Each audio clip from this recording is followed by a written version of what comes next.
Hasil penerapan pembatasan kegiatan masyarakat atau PPKM darurat baru akan terlihat setelah jangka waktu minimal 2 minggu sejak penerapannya. Walau PPKM darurat telah diterapkan di Kabupaten Manokwari dan Kota Sorong, namun angka peningkatan jumlah kasus positif di kedua wilayah ini belum menampakkan tanda-tanda akan menurun.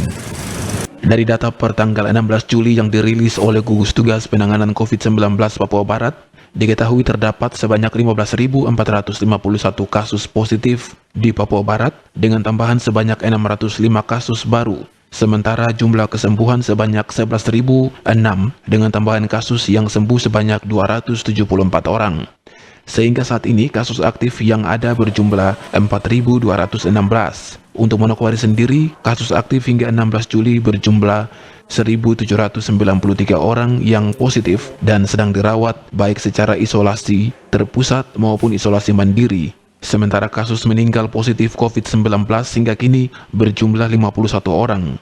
Untuk Kota Sorong, jumlah kasus aktif adalah 533 dengan jumlah warga yang meninggal karena positif COVID-19 berjumlah 69 orang. Juru bicara penanganan COVID-19 Provinsi Papua Barat yang dihubungi lewat teleponnya menyatakan, walau penerapan PPKM darurat telah digelar di dua wilayah, baik Sorong maupun Manokwari, namun hasilnya baru akan terlihat minimal 2 minggu sejak penerapan dilakukan. Apakah tingkat positif warga yang terinfeksi COVID-19 akan menurun, tetap stagnan, atau bahkan terus meningkat? Kalau kita lihat sekarang kan berarti kita punya angka itu kan berkisar di antara sudah di atas 100 ya. Iya dok. Rata-rata per hari itu bisa sampai 200 rata-rata, karena kadang-kadang turun 100, kemudian naik lagi menjadi 300, bahkan pernah sampai 600 sekali. Iya dok. Nah itu menunjukkan bahwa memang kita berada di di grafik menanjak. Iya dok. Masih di menanjak kita. Jadi kita belum tahu puncaknya di mana.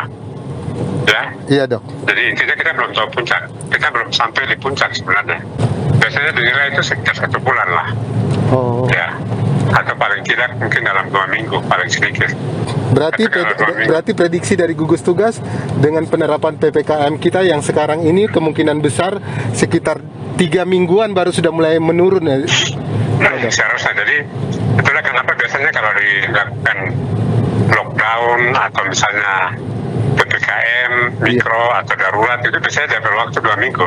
Oh. Nah itu kan menghitung masa inkubasi ya. Iya dok. Dan dianggap kalau misalnya dalam kurun waktu 2 minggu itu dilakukan upaya-upaya yang masif, yang baik. Tapi kalau misalnya 2 minggu itu dia konstan, kemudian minggu ketiga dia naik, nah berarti kita belum sampai. Itu berarti kan memang dia mungkin melanda di satu titik tertentu atau mendatar dan kemudian meningkat lagi. Ari Armstrong, Biro Manokwari, JWM Channel.